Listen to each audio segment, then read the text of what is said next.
This is AdamantlyAnalog, episode 79, the beginning of our top 50 countdown. Today we're counting down games 50 through 41.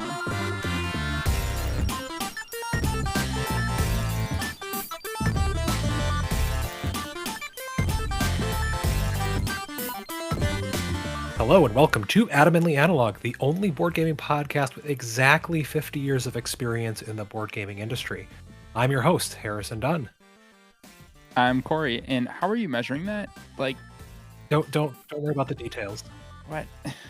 Yeah, trust me, I've double, triple, and 50 times checked the math. It works out exactly how I intended it. It's safe to say that I've logged more than 50 hours of board games Did this I year. say 50 hours? I think I meant 50 years. No, you did say 50 years. I'm just trying to say Okay. something that I can guarantee. I'm not sure where the 50 years of experience comes from, but I'll just go with you on this one. All right, cool. Excellent. Perfect. Thanks. Guess what time it is, Corey? It's 3:42 p.m. Central Standard. It's time. Okay, that's not false, but that's not the answer I was looking for. I was looking for. It's time to talk about our top 50 games, your favorite time of the year, It really is. I love it. and it's my favorite time too. I mean, like, I I have lots of favorite times, but I also like talking about games, and the chance to talk about like 3 times as many per episode is pretty fantastic. So, Yeah. if you are longtime fan of the podcast, which there's probably like one or two of you out there, thank you. It's time to go over our top 50 of all time games, or top 50 of the last 50 years, as I like to call them, because it makes me feel different and special. Uh, yeah, we're gonna we went through all of our played games in the past 50 years, and then we used PubMeeple to rank them, like the little comparative ranking system, and we got our own lists of games, and then we picked out the top 50 from those, and we're going to talk about them. And this is a definitive list of our favorite games in the last 50 years, and it is immutable and fact, and definitely will never change until next year. Yeah, I mean, this we've got the stats, and we can see how much it's changed since last year. So, um, I've had some movers and shakers here, that's for sure. Oh yeah, oh yeah, Speaking definitely. of last year, we did log lines to introduce each of the games. What are we doing this year, Harrison? Well, I did a bamboozle on you, Corey, right before we started recording, and I was like, "Hey, Corey, guess what? I wrote a little haiku for each of my games. Did you?" And the answer was no, because I Of course ambushed you not. with it. So we took a little bit of extra time so Corey could write a handful of haikus. So not only do you get to hear about our top 50 games, but you also get to hear our terrible poetry inspired by board games. Yeah. Yep. So mine have been written in the last like 25 or so minutes. So if they're crap, then there's only room to grow from here. And we've got Hmm. 4 more weeks of Exactly. this. So it's something to look forward to. Assuming we keep up with it. Oh, we're in I now. believe in us. I believe Yeah. in us. Well, before we get to our just amazing, thrilling topic, Corey, do you have any games you've played in the last week that you want to shout out or share?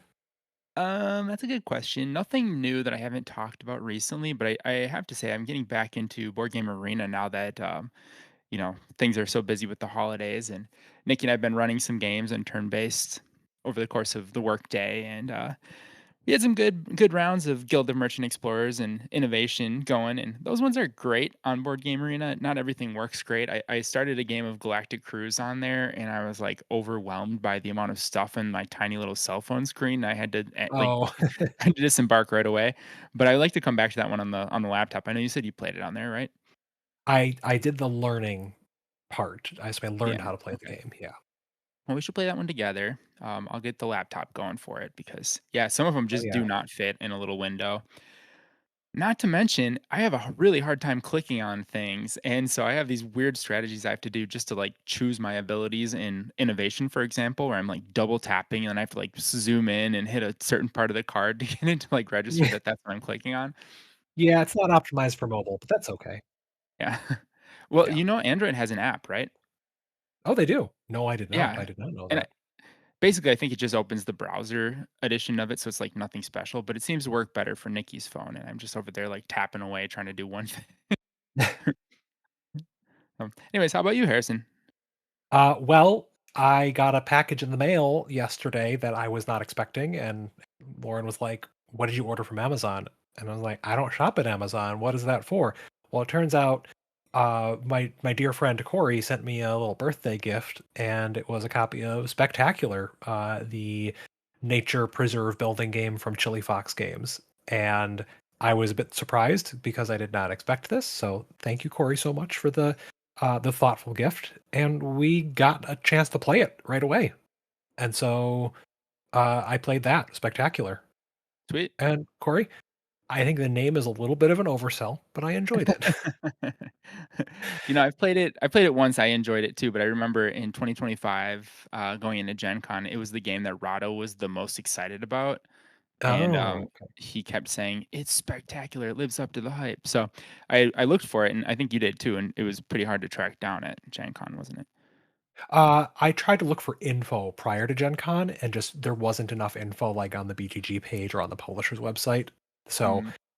just due to lack of information, I discounted it from my shortlist and didn't try to pursue it. Oh, okay. But Well, I looked, having couldn't played it find it. now, yeah, I was pleasantly surprised. So this is a like you described it as like Cascadia-ish. Um, Yeah. After reading the rules, I said to Lauren, it's like King Domino on crack. To it sort of. Yeah. So you're like drafting sets of tiles and dice and trying to put dice on tiles to make groupings in like your own little park. And there's a couple different scoring vectors like towers and breeding habitats and other things like that.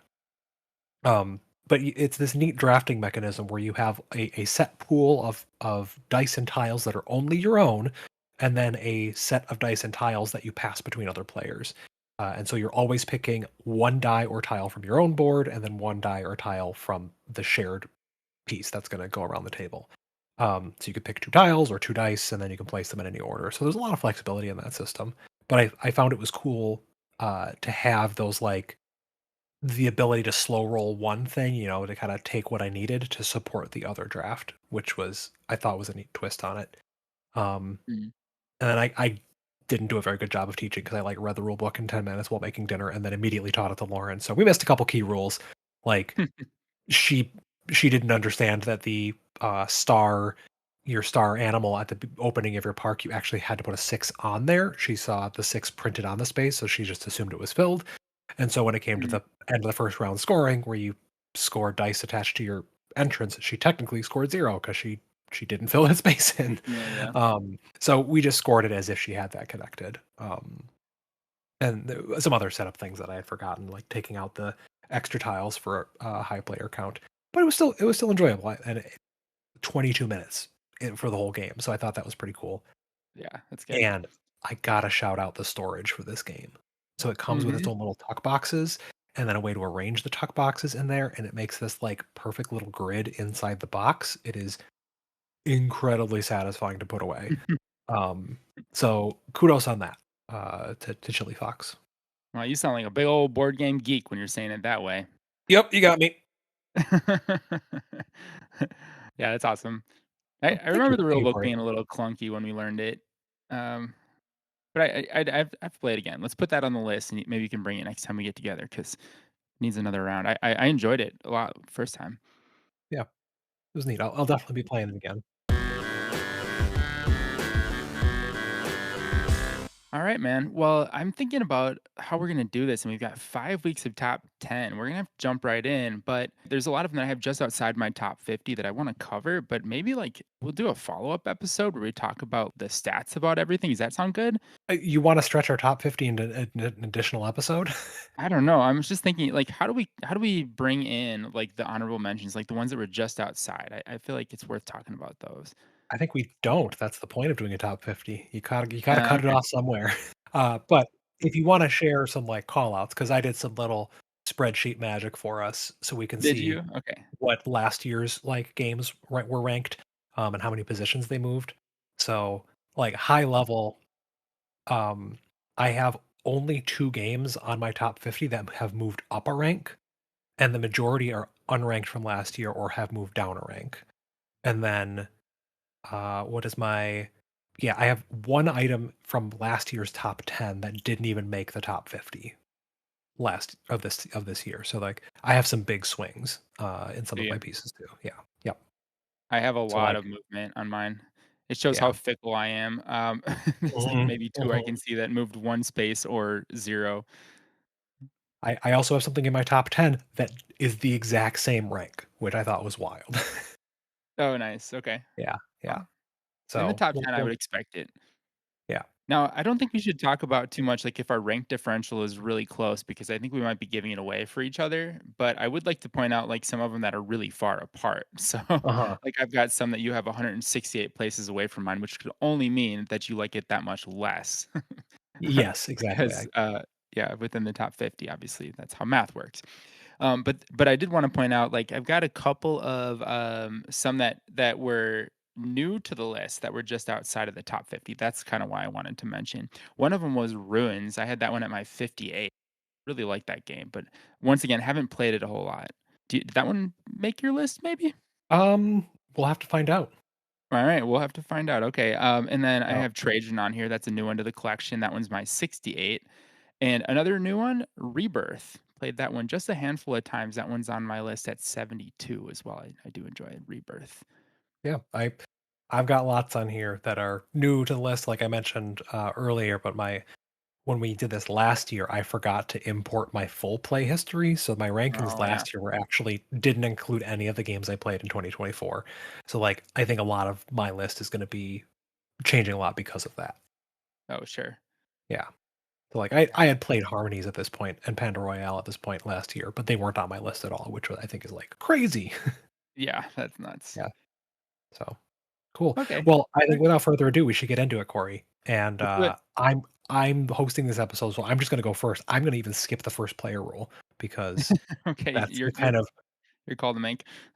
the kind of rude dude I am. So my number 50, the very first game we're gonna talk about in this series, I'm gonna introduce with its haiku and then go into the game.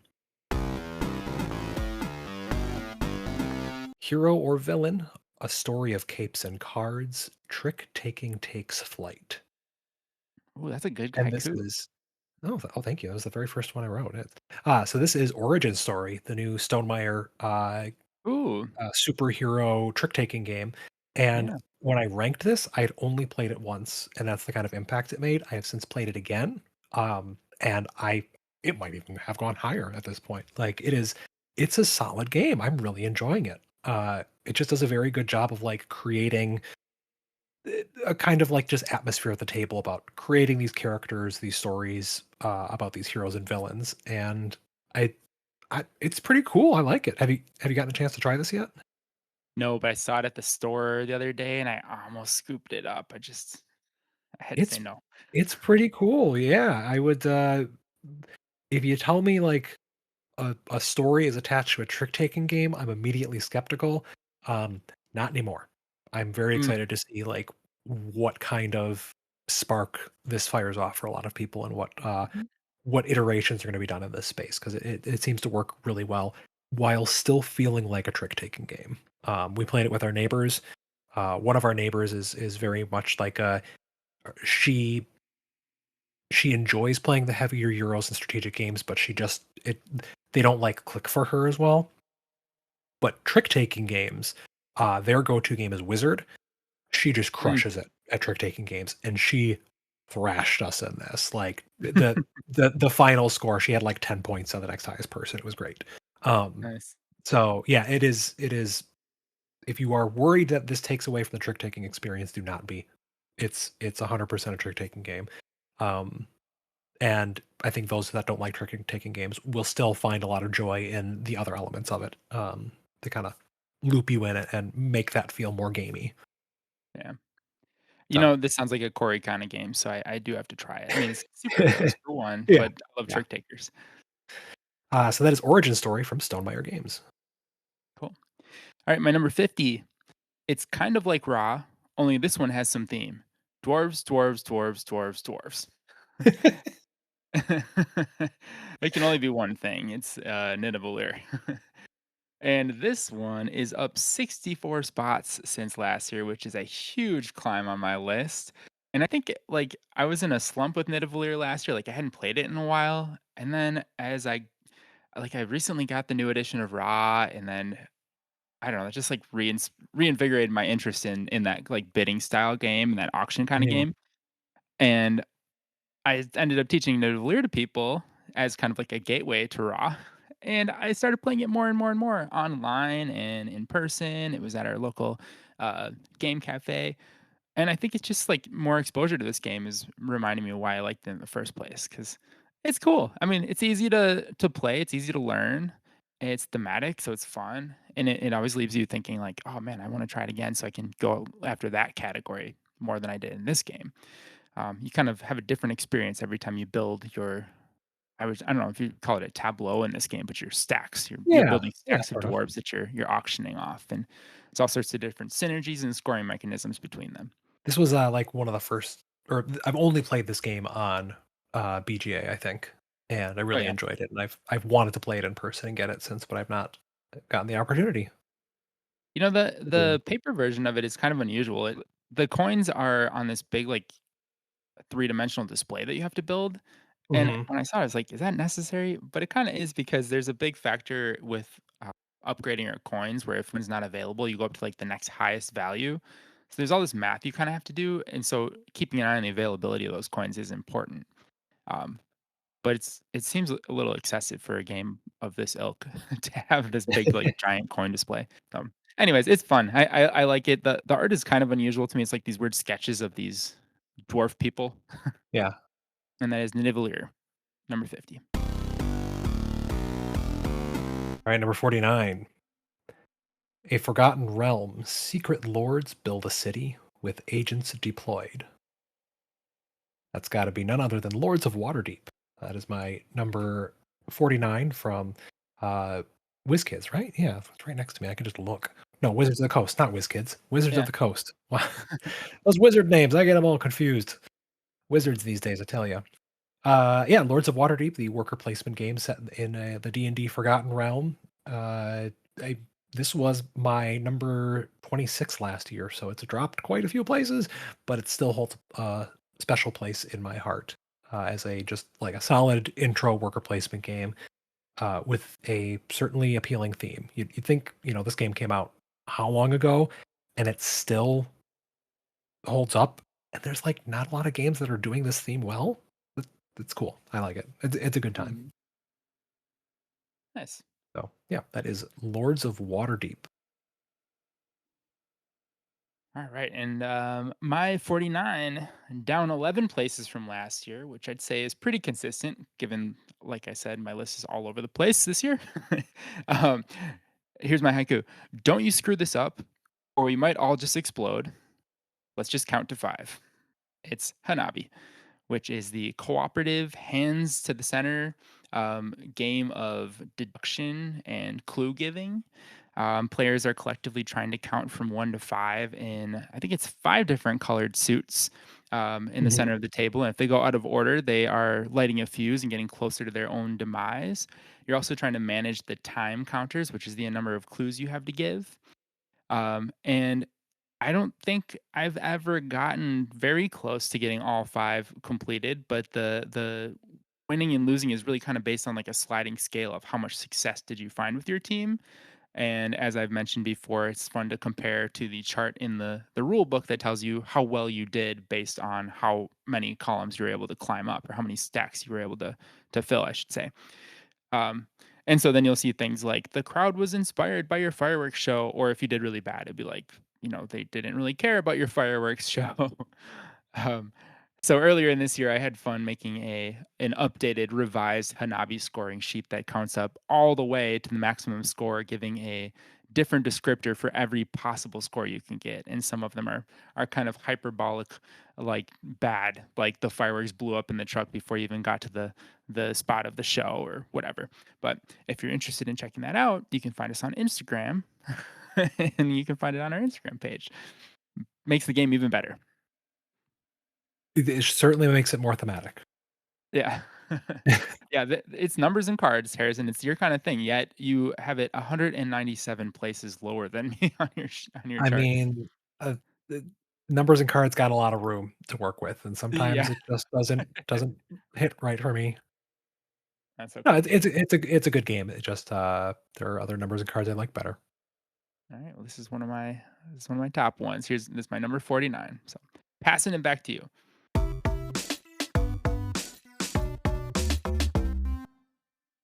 Alright, number 48. Collect little sprites, each number 2 times to score, before 9 cards show. This is Pixies from Bombix. Um, have you played this one, Corey? Do you know what this is? It's a little No, I tiny little don't. card game. Yeah. So, a guy from Game Night has brought this a couple times, and it's just like it's a numbers and cards game that perfectly wrinkles my brain. And all of the artwork is like these little photorealistic little pixie sprite imp things that someone has made. I think they're like kind of like mini sculptures. Some of them look real creepy. Some of them are real weird looking. But you're basically drafting from a tableau to make a 3 by 3 grid of cards, and cards are ranked 1 through 9. You put them in a 3 by 3 grid, following 1, 2, 3, through 9 in the corner, opposite corner. And the first time you put a card ranked down, you put it face up. If you get that number again, you put it face down behind the other number, or flip the number you had and put that one face up. And then you score its rank. So you need to get 2 copies of a card to be able to score its rank.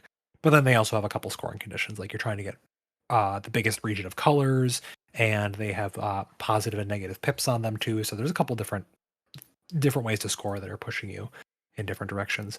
Small box card game. It has a nice little drafty feel, plays quickly, wonderful art. This is a I was surprised that this was actually so low on my list. 48. I want to play it more now. Nice. I do remember you mentioning that on a podcast at one point, and yeah, I still haven't played it. But this is the one with the weird, like little claymation-y looking guys. Is that right? Or Yeah, yeah, they're okay. very bizarre looking. They're very strange looking. Like I said, some of them are kind of creepy too. Yeah. But yeah, definitely worth checking out, and that's why it's at number 48 on my list. Pixies from Bombix. All right, my 48. Do you remember how many soldiers you put into the Castillo? Should we like try to guess the game? Absolutely never. I never remember. So you know this one. What is it? Yeah, that's El Grande, right? Yeah, yeah, El Grande. Yes. Not to be confused with a meal you can order at Taco Bell. El Grande is the granddaddy of area control. Yeah, yeah. Struggling for the word there. I'd say it's area control, and it is a very classic, very brown looking Euro-esque game that comes out to be like a very competitive and interactive game. Players are placing meeples around different regions of the board that score in different ways. But the most exciting part, referred to in my haiku, is one of the possible placement spaces is the Castillo, which is a cardboard tower that you can drop meeples in, and then you can no longer see how many are there.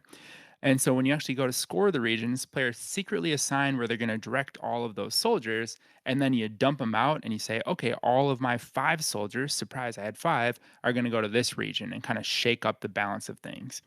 And so that is one of the most exciting parts of the game. But I also enjoy the players are playing one of like I think it's 13 different cards that basically determines your turn order for placement each turn and selecting the different action cards you're going to use each turn, but also kind of resupplying your soldiers at the same time. And so there's kind of like limited information going on in each of the rounds where you know that someone's already used their Big Daddy 13 card. And so you can kind of like eliminate the possibilities and almost like kind of count cards in some ways. So lots of really cool and clever mechanics in here that make for lots of tense interactions. And I just love it. Big Poppy 13. Big Poppy 13. And Harrison hates this game. It's 168 places lower on his list.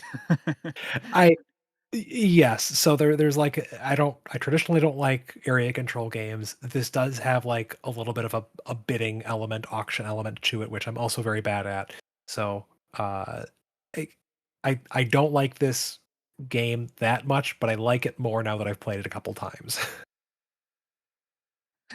He likes it like 210 much ish. And, for ish. me, it's only 5 places higher than last year, so it's pretty consistent. I don't think we mentioned this, Harrison, but these lists were determined by PubMaple ranking system, and I know we said that I last did year, mention but it. you did? Okay, alright, Yep, but for yep. those of you that aren't familiar, that's just a comparison system, so, it's Yeah. like, quick little decisions of which one would you rather play, and then it shakes out to give you this giant list of, like, your favorite 350 games. I don't know about you, but I went through and I deleted a lot of them that I was like, "Yeah, this one's not making my list," or, "I haven't played this one Mhm. enough to really have an opinion." Yep. Yeah, absolutely. I trimmed my list down from like 600 to 300 before I actually got going. Alright, so that's my number 48, El Grande. All right, number 47. Sound solving puzzles. A letter and a number. Find all the gems. Sound solving puzzles? Sound solving? Have I played this? Yeah, A letter and a gem. Sound solving. I it's don't know. unranked though. This is Arapa Mine. Oh, Yeah, Arapa sound Mine. solving? Sound. Yep, Yeah? sound. The sound is solving puzzles. You're sending sonar. Oh, I Uh, see what you're saying. Okay. Yep. So this is from publisher Plate, Korean game, which is taking off. I just watched the Dice Towers gift guide for stocking stuffers that they recommended, Mhm. and in in their stocking stuffer recommendations, they had Fliptunes. That was awesome. They had Vivo. They had Pixies. They had Arapamine.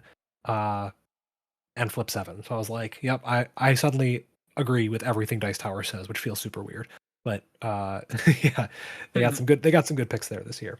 So Arapa Mine is a one versus many like puzzle solving game where one player is kind of setting a puzzle using these like polyhedron shape type things on a grid, and then everyone else is kind of firing lasers from a coordinate on a grid and then trying to figure out what it hits by where the puzzle setter says it comes out. So it's like I send a laser down this column. Where does it come out? And what color is it? And then you have to use that information to kind of determine where everything is. Very very unique game, and it either totally works for someone or totally breaks their brain and they can't stand it. I recall you having a little bit of a struggle with it the first time we tried it. No, no, But no, it's actually, a it's weird quite the game. opposite. I thought I was going to, but I was surprised at how smooth it went. Oh, okay. Yeah, Maybe I it was mean, someone else that I'm thinking of. took a minute to wrap my head around it, but once we got going, I mean, it was Yeah, like, wow, I felt like I could give a definitive answer much sooner than I expected. yeah. So very unique board game space, and I don't know that it's still widely available in the US. This is like one of the few times that I've actually gone and imported a game. But that is Arapa Mine from Plate. Do you know that Arapa I think it's Arapa is the name of the town too. This is in Africa where this big diamond Yeah, mine South is. Africa. South Hmm. Africa, yep, and it is a permitted city because of its diamond trade. You can't enter the city without a permit. It's like I think it's walled off. Oh wow, Isn't that I did not know unusual? that. Yeah. Yeah, so I did some research on it because I included this in one of the videos I did over the summer, but it's one of my top, I think it was one of my top 2024 games. Is that when it came out? 2024? Yep. But yeah, I support this one. I don't have it on my list because I've only played it the one time, but I think it has some potential to make the list in the future if I can get my hands on it. Heck yeah. All right, number 47, Arapa Mine.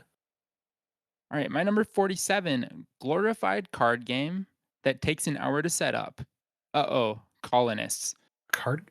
I, I pass. I yeah. I thought I might trick you into thinking it was Spirit Island, but you'd be like, "No, not 47. Come on, Corey." This is Maracaibo. Oh, okay. That's why I Yeah. couldn't figure it out because I don't think I've played it. Oh, yeah, okay.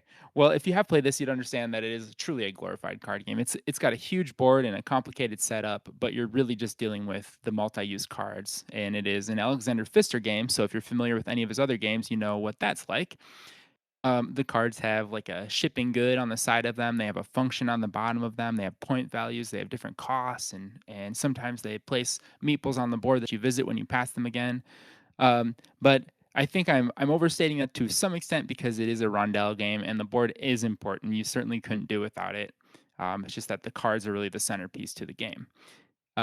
You are circling the Caribbean, I think 3 times, maybe 4 times. It's been a minute since I played through Maracaibo.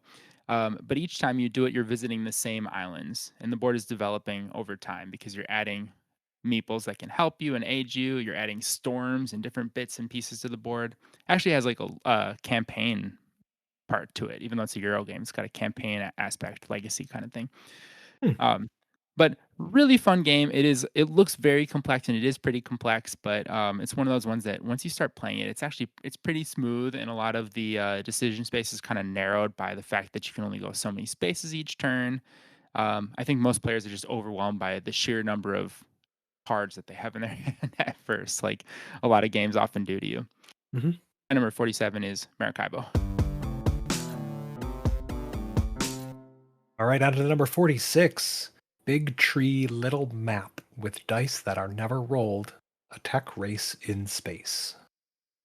Big tree, little map, tech race in space. Beyond the Sun. Yep, nailed it. You Yeah. got it. Yeah, this is Beyond the Sun from Rio Grande. So this is it's a tech tree game. Someone just pitched it to me as the tech tree game, and that's exactly what it is. You are just researching things on a tech tree to be able to research more things on a tech tree, and there just happens to be like a little area control like space thing off to the side. It's a very small board compared to the rest of the game. Um, but yeah, this is a super satisfying little like engine building game with a pretty unique theme. Uh, a lot to be left desired in the graphic design. It feels pretty plain for what it is.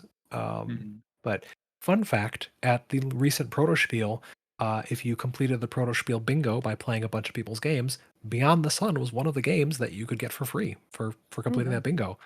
They had like 10 copies of it, and they went almost immediately. It was the first game that was taken. So this is an awesome one.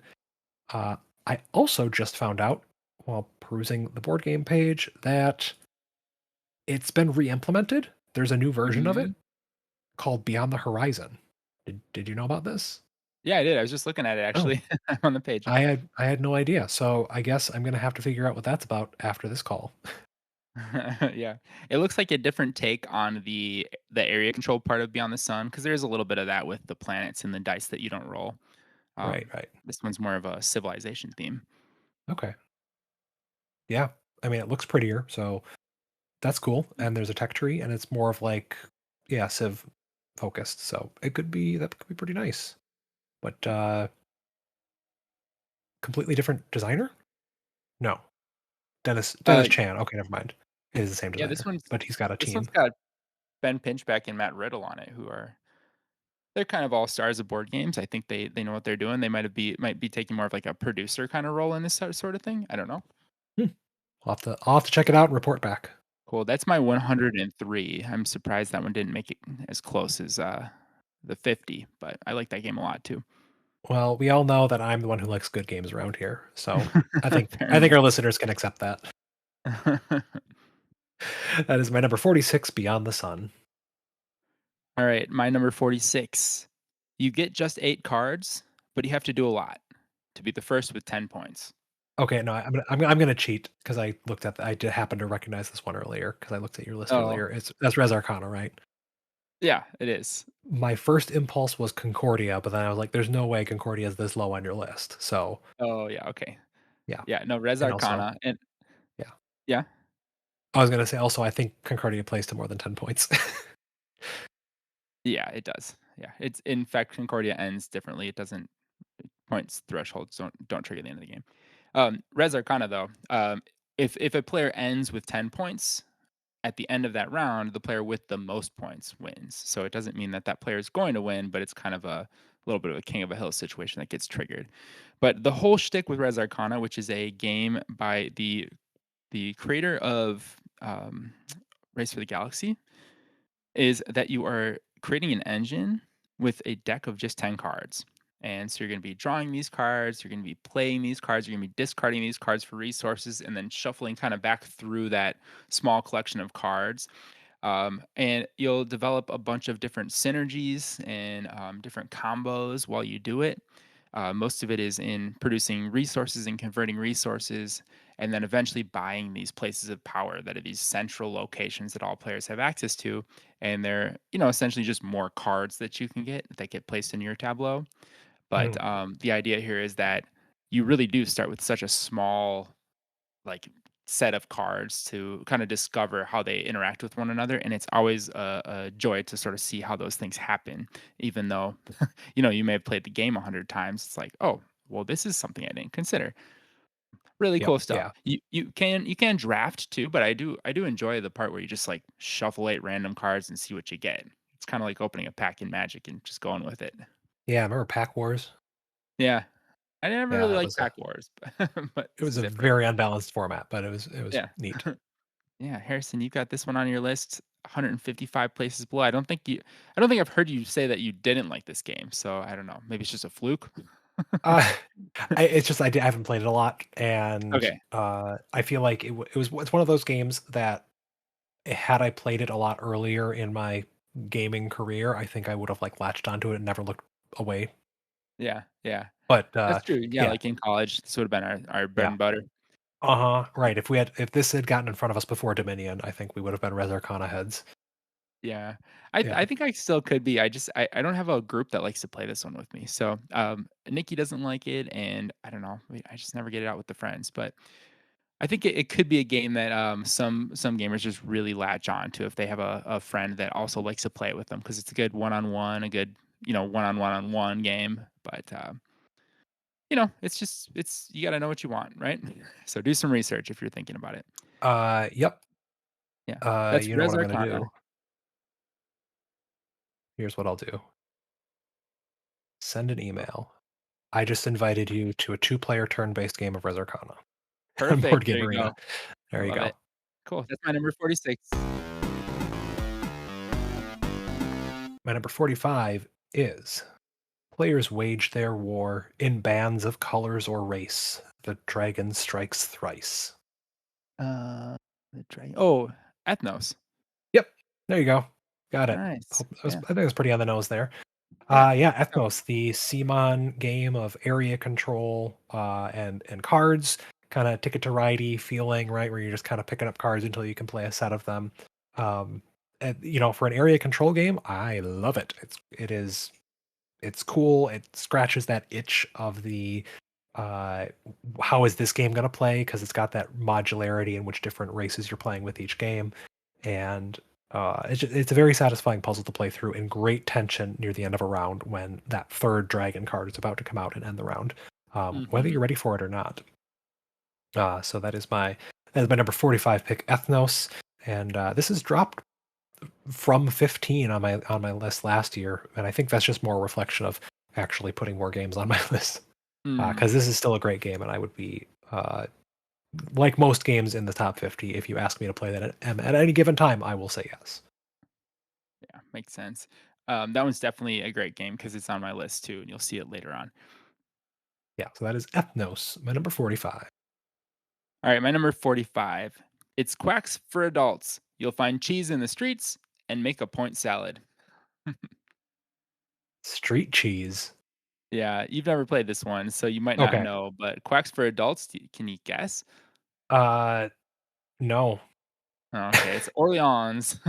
Orleans. Oh yeah. Okay. Okay. Yeah, street cheese. So there's a lot happening in Orleans. It's kind of a heavier Euro game, but it has the whole bag builder element that Quacks is famous for. But this does a whole bunch of worker placement things with the things that you draw from the bag. The street cheese is a reference to there's a big map that you can walk around and build settlements on, and as you move down roads, you pick up whatever goods are left on the roads. And I don't know, it just always cracks me up that thematically you can just like score points for picking up cheese off the street in this game. Street So, cheese. street cheese, yep. But Orleans is a great game. This would have been probably my number 1 at one point in time, but it's all the way down to 45 right now, and it's stayed pretty consistent here because it's down 1 place from last year. It was my 44 last year. But, I'd play this any day. And in fact, we will, Harrison. Next time I see you, this is on our list for sure. You gotta get it done. Okay. I've played Altiplano plenty, which is I hear is the like spiritual successor to Orleans, but still I should go back and play the original. Yeah, I've never played Altiplano, but it's worse for sure. I'm positive. Okay. I don't think that one hit my top 50, so, yes, probably that. Alright, my number 44. First top, then bottom, giant mech and loyal beast, a race to 6 stars. Giant mech and loyal beast. Oh, revive, right? No, scythe. Scythe, sorry. There you go. I was like, that middle line has gotta give it away, but, yeah, that is Scythe from Stonemaier Games. Um, alternate history, World War One thing with giant mechs, just gorgeous artwork that had some controversy around it because the artist was a dingus at some point. But still a fantastic game.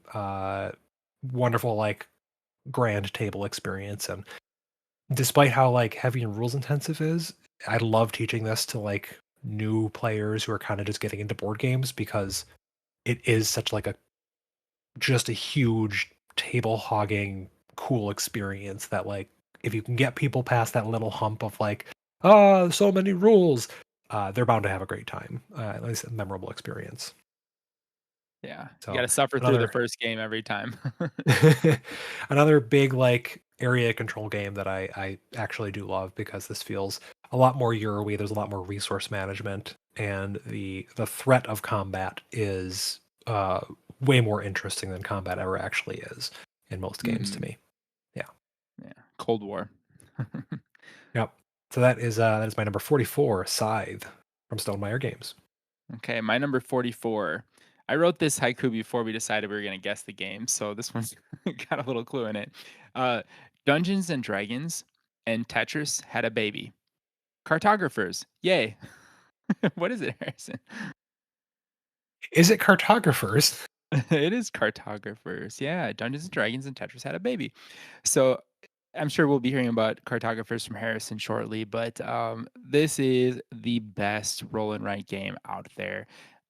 It's not always my first go to because it's thematically like a little more intense than the others. You know, it definitely does more than Gone Shon Clever, for example. But I think the simplicity of the mechanics make it really accessible to a lot of people, and everyone has fun playing it. You know, you're just like flipping a card and placing a tetramino, or, you know, I guess they're different sizes and different shapes, but Mm. um, they all have different suits, basically, like trees or cities or water. And all of those different types of tiles that you're drawing onto your map score in different ways. And so you're considering, you know, the best placement for them and what you're giving up by placing it here or moving it there and what you could potentially get later, and it always goes over well. I don't think I've introduced this to anyone that was like, "Oh, that was okay." Most people wanna buy it afterwards. Yeah, this is one of the things that I knew about well before starting with Thunderworks and was excited because it was their game and I was like, "Oh, I want to meet the people that make that game." I love that game and I still do. Still still a good experience. I still enjoy playing it. I think you can get it for a sale price right now on Thunderworks website, can't you? I don't remember how long the sale goes if it's still going when when this episode Oh, releases. alright, well, Yeah. if it's over, then you missed out. Alright, I don't know, I said it. Yeah, the game is solid. You know, if you can pick it up from your friendly local game store at one of their sales, or when you've got some spare change, or maybe put it on your Christmas list because at around $30, it's a pretty approachable gift too. Or for $116, you can get the all-in bundle with all of the content that exists. Cartographer's Yes, Heroes too. yeah. There's a lot of content out there. So if you like roll and writes and you like the modularity, we've got you covered. My number 44, Cartographers. All right, moving on to number 43. Bronze, silver, and gold, each cube with many meanings. Red turns blue and green. Red turns blue and green? I don't know. What is this? Yeah, this is terraforming Mars. What? Bronze, silver, Wait, and say gold it again. cubes. Bronze, Yeah. silver, and gold, each cube with many meanings. Red turns blue and green. What does that part mean? Red turns blue and green. Turning the red planet blue and green, terraforming it. Oh, Filling it with I water and see. plants. Duh. Come on, Gotcha. Corey. Okay. I was hooked on the cubes. I was like thinking red cubes. Yeah. No. So this is terraforming Mars. The the classic in engine building, card building stuff from Fricks Games and Stronghold. Yeah, Stronghold. Mhm. Um, so this is like one of the premier Euro games. Still as of recording, ranked number 8 for overall games of all time on BGG. Where you're getting a bunch of different cards and can do any number of things from terraform Mars with water, forests, cities, and more, and change the oxygen levels and the heat, and you're manipulating all these resources and with different colored cubes, and there's a lot going on there. But this is Mhm. like one of the first games that popularized the giant stack of unique cards thing that we see now in so many games like Earth and Arc Nova and more. Um, so this is a like one of the many things to be grateful of in board games and board game design and modern classic. It's got a good app too. If you wanna learn it, you can download that app and learn it there and look at how cool and pretty everything is, and then you get the real game on the table, and you're like, "Oh, okay." Yeah, there's a lot going on there, and the base game out of the box can look and feel a little plain with all of like the photograph artwork Mm, on a lot of the cards, but the gameplay is top notch. yeah, definitely. So This is this on my is list too. yeah, this has dropped a little bit from my list last year, but it's still there, and yeah, I want to play this game again. That is number 43, Terraforming Mars. Okay, my 43, Forgotten Stepchild of West Kingdom Trilogy, secretly the best. Uh, Paladins? Mm-mm, it's Viscounts. Oh, the one that I would never would have guessed because that's not a real word. Yeah, well, it is the Forgotten Stepchild. Paladins is the one that seems to be, or Architects, either of those 2 It- are the ones that are usually the favorites, yeah, but I have Viscounts, the highest on my list because it is my favorite.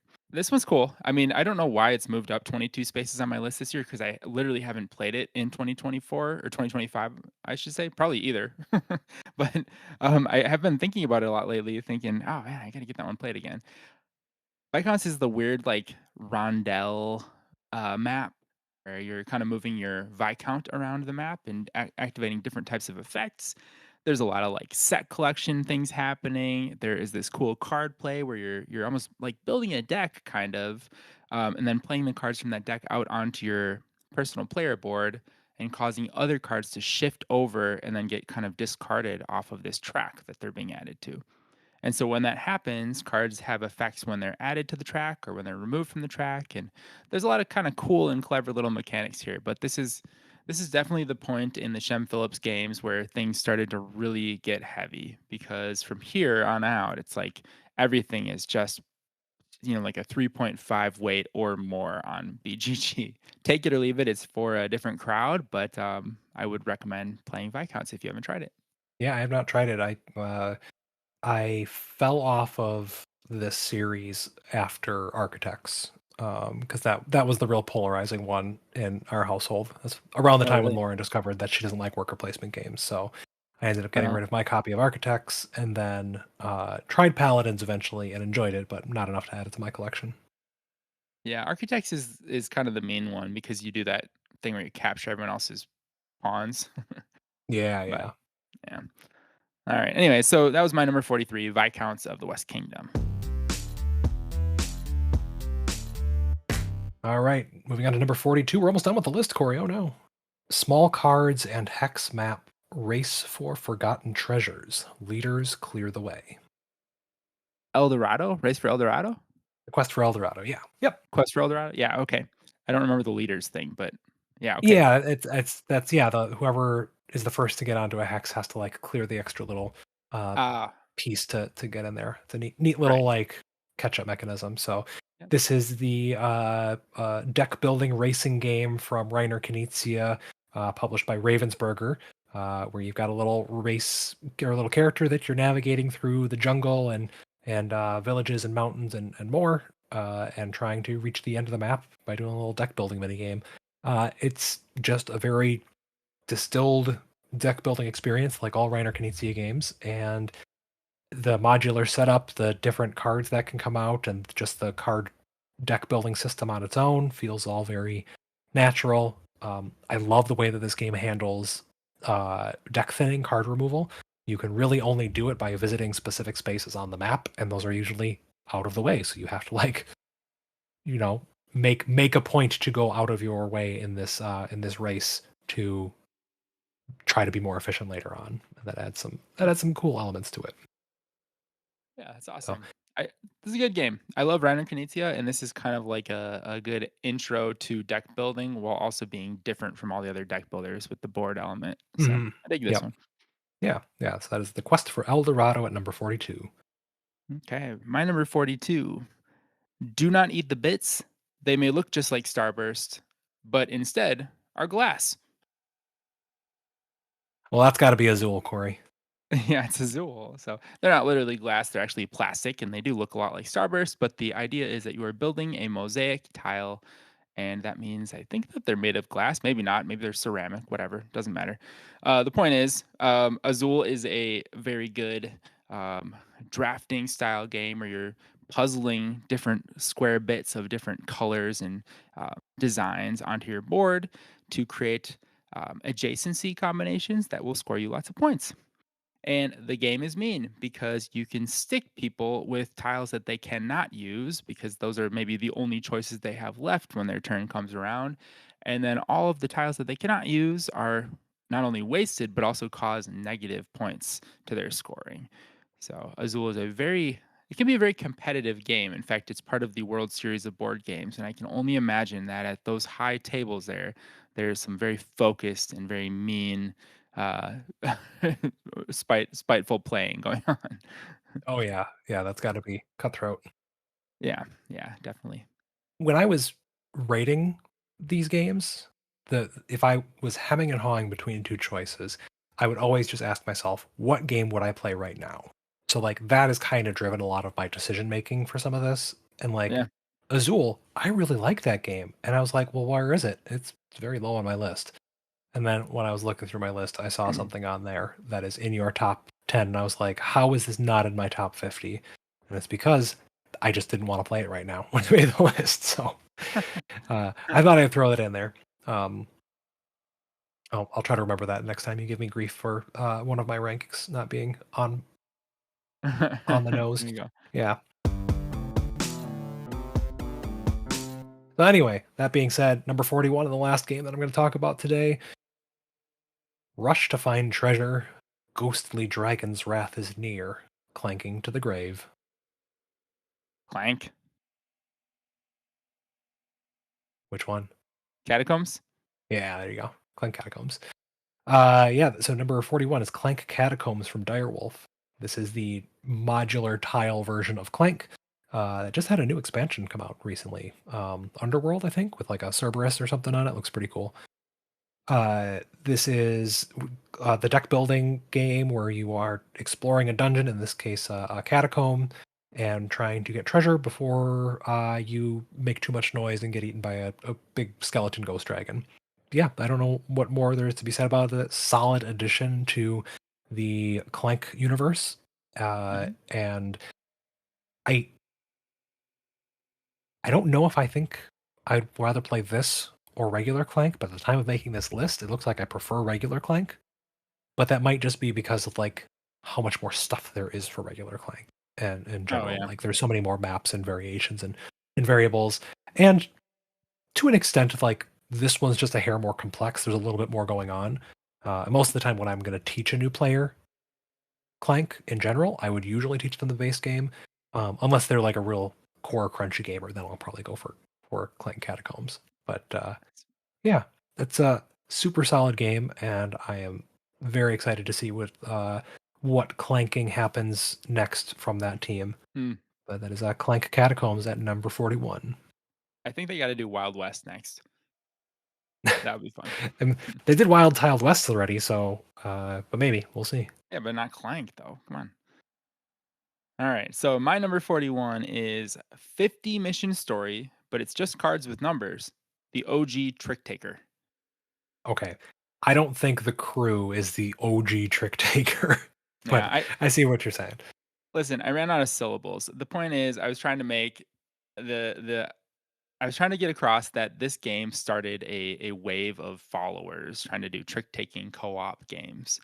But Yep. yes, I know there are plenty more OG trick takers such as Hearts and Spades out there, or even Wizard for that matter. That game's pretty old. Yeah. But the crew is amazing, and I use just the crew to represent all of the crew games because there's also Mission Deep Sea, which I would say is probably a better version of this game. It's been just like improved upon. Um, and it's just a cooperative trick taking game. It's like, okay, this player has to get the red five. Let's figure out how to do it without saying what's in our hand. Good luck. Now, every group you play with has a different tolerance for cheating. And I think that they might consider different comments and different bits of commentary to be considered cheating. But the point of the game is it doesn't really matter. However you decide you're going to play it, as long as you're consistent with it and having fun, that's what you're trying to do. Um, Harrison, I'm surprised you haven't ranked this at all. What's going on? You've played the crew. Yeah, I must have eliminated it from my list early because I didn't want to rank it, which doesn't seem Okay. right, but it also could be one of those. Let me try to. Yeah, it's here. Okay. So the way that I have our lists comparing each other is I am just looking for exact matches. So if you, I had the full title, The Crew, The Quest for Oh, Planet Nine. So if I change that to just The Crew, now you should see it updated. Uh, I see. at, yep. Yep, it happened. 98 spaces away, Harrison. What are you doing with your life? I just haven't played it a lot. Yeah. Okay. Yeah. Well, that's another one we can do in Board Game Arena. So after we're done with our Res Arcana game, we'll fire that up. Okay. All right, cool. I think that takes us to the end for this week. Do we recap our 10 at this point? All right. Number 50 through 41, I've got Origin Story, Lords of Waterdeep, Pixies, Orapa Mine, Beyond the Sun, Ethnos, Scythe, Terraforming Mars, The Quest for El Dorado, and at number 41, Clank Catacombs. And mine were number 50, Nidavellir, number 49, Hanabi, 48, El Grande, 47, Maracaibo, 46, Res Arcana, 45, Orleans, 44, Cartographers, 43, Viscounts of the West Kingdom, 42, Azul, and 41, The Crew. Yeah, I think you're right. I'd play any one of these games right now. Let's play every single one right now simultaneously. Yeah, even though all of mine are like 200 on your list.